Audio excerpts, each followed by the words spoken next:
వాల్మీకి రామాయణమే మనకు ప్రామాణికం అనే దగ్గర ఇది స్టార్ట్ అయింది. యాక్చువల్గా ఏంటంటే చాలా గొప్ప కార్యక్రమం. రామనారాయణం దాదాపుగా ఇంతకుముందు సార్ చెప్తున్నారు 15 ఎకరాల దేవాలయం అట. ఇది దాదాపు 60 ఎకరాలు దీన్ని కేటాయించిర్రు. ప్రభుత్వం చుట్టూ 3 ఏళ్ళు వాళ్ళ నాన్నగారు తిరిగిర్రు స్థలం కోసం. ఆ స్థలం వచ్చిన తర్వాత అప్పటిదాకా ఆ స్థలం మీద ఎవరికి ఏం ఆలోచనలు రాలేదు. స్థలం దేవాలయానికి ఇస్తున్నారని కొత్త ఆలోచనలు పుడతాయి కదా, ఆటోమేటిక్గా మన దేశంలో పుట్టినాయి. ఆడ గుడి కడదాం, ఆటోమేటిక్గా వస్తుంది. ఇప్పుడు గుడి లేకపోతే హాస్పిటల్ కడదామని వచ్చిరాడ. వచ్చేసరికి గవర్నమెంట్ ఏం చేస్తుంది, ఆటోమేటిక్గా హాస్పిటల్ ప్రియారిటీ, మాధవ సేవన మానవ సేవన కంపారిజన్, కేవలం హిందూ సనాతన దేవాలయాల మీదకి వచ్చేటప్పుడు అది ఆటోమేటిక్గా వస్తుంది. ఇక సార్ వాళ్ళ నాన్నగారు ఇచ్చేద్దాం వాళ్ళకి అని చెప్పేది హాస్పిటల్కి ఇచ్చేసారు. ఇచ్చేసిన తర్వాత దీన్ని మరి ఎక్కడ కడదాం, ఇంత పెద్ద దేవాలయం అనుకున్నాం, మనకి ఇంత స్థలం అని చెప్పి వాళ్ళు 60 ఎకరాలు కేటాయించి దేవాలయం కట్టిర్రు. నిజంగా సార్ మీ నాన్నగారికి శిరస్సు నుంచి పాదవందనం చేస్తున్నాం. ఎందుకంటే ఇంత చాలా అద్భుతమైనటువంటిది. ఆయన మనసుంటే సరిపోదు సార్, అన్నీ సమకూరాలి, డబ్బున్నా సరిపోదు. ఇన్ని కలిసిన ఈ రామ నారాయణంలో ఈరోజు వాల్మీకి సదస్సు. బేసిక్గా ఒక చిన్న ప్రశ్న, మన విషయంలోనే ఇక్కడ ఉన్న వాళ్ళందరికీ కూడా అమ్మా నాన్నలు ఉంటారు.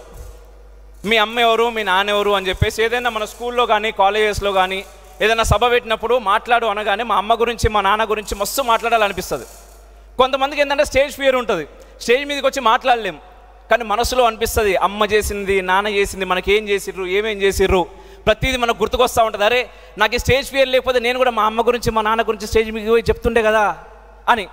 కానీ ఏంటంటే ఒక భయం, కానీ మనసులో మనకు అన్నీ గుర్తొస్తూ ఉంటాయి. ఆ టైంలో ఎవడన్నా అక్కడ ఉండేవాళ్ళు ఎవరన్నా మీ అమ్మ గురించో మీ నాన్న గురించో తప్పు మాట్లాడితే ఏమనిపిస్తుంది? సమాధానం కావాలి నాకు. మీ అమ్మ గురించో మీ నాన్న గురించో ఎవడన్నా తప్పు మాట్లాడితే ఏమనిపిస్తుంది?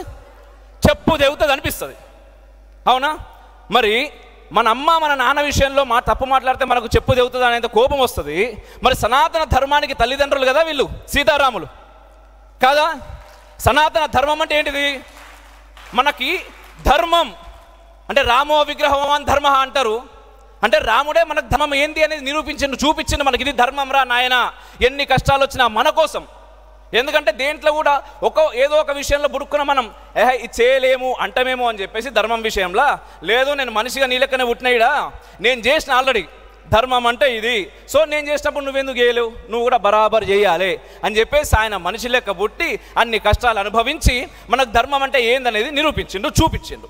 ఆ తోవలో మనం పోవాలి. అయితే ఈ సీతారాముల విషయంలో ఏంటంటే విషవృక్షాలు మన మెదళ్ళలో ఎక్కువైపోయినాయి.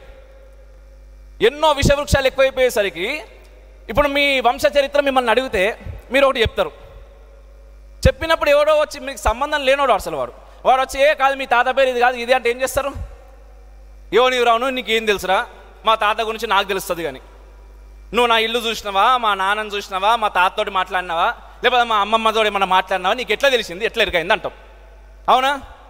మరి అసలు సంబంధం లేని వాళ్ళందరూ వచ్చి రాముడి గురించో మాట మాట్లాడతాడు, సీత గురించోటి మాట్లాడతారు.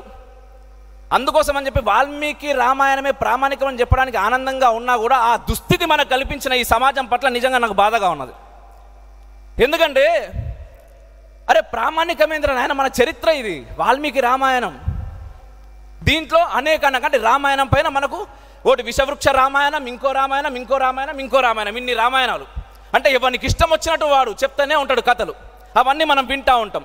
యాక్చువల్గా అంటే నా చిన్నప్పుడు 8-9 ఏళ్ళ వయసు అనుకుంటా, మేబీ 10 ఏళ్ళలో మా అమ్మగారు నాకు ఒక అవధానం చూపించారు. అవధానం చూపించినప్పుడు నేను విన్న ఆ పద్యం నాకు బాగా నచ్చింది. బట్ ఆ తర్వాత అప్పుడు నాకు అంత అర్థం కాలే. 10 నుంచి 18 ఏళ్ళ వయసు దాకా బీభత్సమైన సెక్యులర్ నేను అన్నట్టు. అంటే ఇంతకుముందు పొద్దున సంతోష్ కుమార్ గణపాటి గారు చెప్పగానే కింద అందరం సప్పళ్ళు కొట్టినాం కదా, సప్పళ్ళు కొడితే అప్పుడు నేనే ఆపిన, ఇది సప్పళ్ళు కొట్టాల్సింది కాదురా స్వామి, మనం ఆలోచించుకోవాలి అని. మీరు ఉన్నారు కదా. సో ఇప్పటికి మనం చప్పట్లు కొడుతున్నాం అట్లాంటి విషయాలల్లా.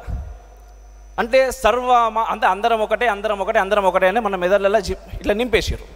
నేను కూడా అట్లనే ఉంటుండే. తర్వాత తెలుసుకున్నా కొద్దీ అందరం ఒకటైతే కాదు అనే విషయం నాకు చాలా క్లియర్గా అర్థమైంది. అదే విషయం చెప్పే ప్రయత్నం చేస్తున్నాం. రిఫ్లెక్షన్ త్రూ అట్లా చేస్తున్నాం కాబట్టి మనల్ని ఏదో చేస్తున్నారు వాళ్ళు. సో ఆ విషయం పక్కన పెడితే నేను విన్న పద్యం చెప్తా.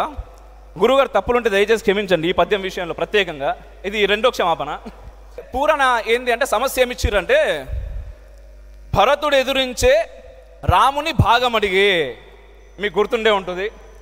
భరతుడు ఎదురించి రాముని భాగం అడిగే అనగానే నాలాంటి సెక్యులర్ మీద వాళ్ళకి ఏమనిపిస్తుంది అంటే రామాయణంలో ఎక్కడనో రామరాజ్యాన్ని భరతుడు అడిగిండు అంటే మనం చెప్తా ఉన్నామరే భరతుడు పోయిండు, చెప్పులు తీసుకున్నాడు, నెత్తి మీద పెట్టిండు, దీంతో నేను రామరాజ్యం చేస్తా అన్నాడు, అన్న నువ్వు లేకున్నా నీ చెప్పులతో నేను నడుపుతా అన్నాడు. ఇవన్నీ ముచ్చట్లు విన్నప్పటికీ కూడా లోపల డౌట్ ఉంటుంది. ఎందుకంటే మన లోపల విషవృక్షాలు ఉన్నాయి కదా, ఆటోమేటిక్గా విషవృక్షాలు నిద్రలేస్తాయి. అప్పుడు నిద్రలేసి ఏమంటుంది, లేదు భరతుడు ఎన్నో కాడ అడిగిండు రాబోయే రాముణ్ణి రాజ్యం, వీళ్ళు చెప్తున్నారు కానీ అంత చక్కనైన అన్నదమ్ములు అయితే వీళ్ళేం కాదు అనే ముచ్చట మన లోపల చేస్తూ ఉంటుంది. ఎందుకంటే మనం మన అమ్మ నాన్నకి ఇచ్చిన విలువ వాళ్ళకి ఇస్తలేం కదా, ఇవ్వకుండా చేసిర్రు కదా సమాజం.